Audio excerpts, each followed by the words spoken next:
Sinister 2 is a sequel to the surprisingly good movie Sinister that came out a few years ago. I really enjoyed it, and a lot of other people did as well, and now we have another one. What is going on with this image? I can see it in the screen. What the hell?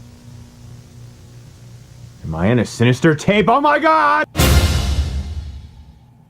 Okay, this is much better. I don't know what that was. That was crazy. Sinister 2 is the sequel to the surprisingly successful Sinister film that I actually really enjoyed, and now we have another one because that's how these horror films work. They're cheap to make, they can make a whole bunch of them, and maybe they can make money, and they don't really give a shit, clearly, because this one...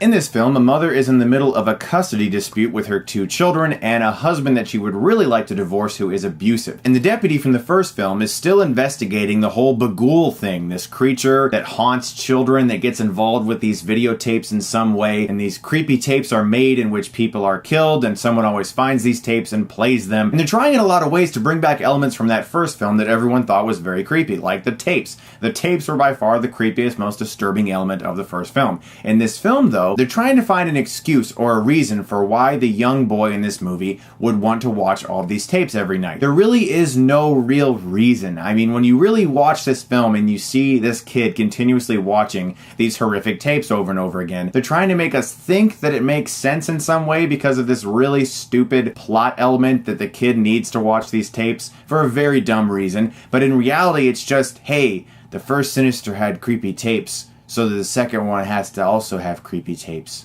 There's no real reason.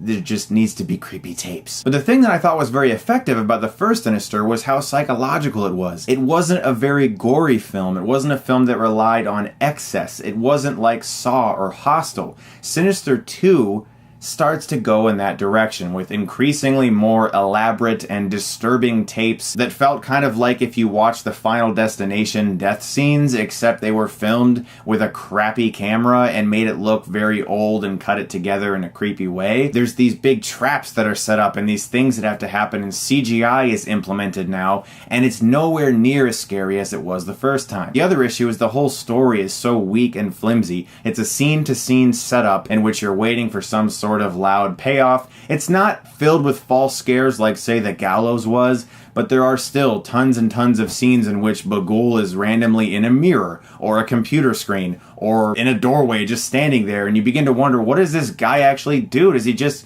stand around for the audience in the theater to see, and no one else? There are some elements of this film that work for me. For one, I really like the setting, the location. I love creepy farms. I find cornfields extremely suspenseful. The main weight of this film's drama comes with the mother and her custody dispute with an abusive husband. But these characters are portrayed in such a fake and over-the-top way. They're movie characters, especially the husband. And what I mean by that is you can just tell this isn't real. These guys are acting in a scene, and that's really damaging. However, I'm not sure if I pronounced her name correctly, but Shannyn Sossamon or something along those lines. She's really great as a mother, and she's by far the best thing in this movie. I found the first Sinister to be a suspenseful film that was surprising, that was psychologically disturbing, and very creepy. This film's story has been stretched to its full capacity, and far beyond that. Its tapes are excessively violent in an unnecessary way, to the point where it almost comes off like a Saw movie. And I haven't even got to the child performances yet, which I really didn't think were very good, and unfortunately a large portion of this movie's heft relies on those kids being good, and I didn't think they were. So I gotta give Sinister 2 a D+.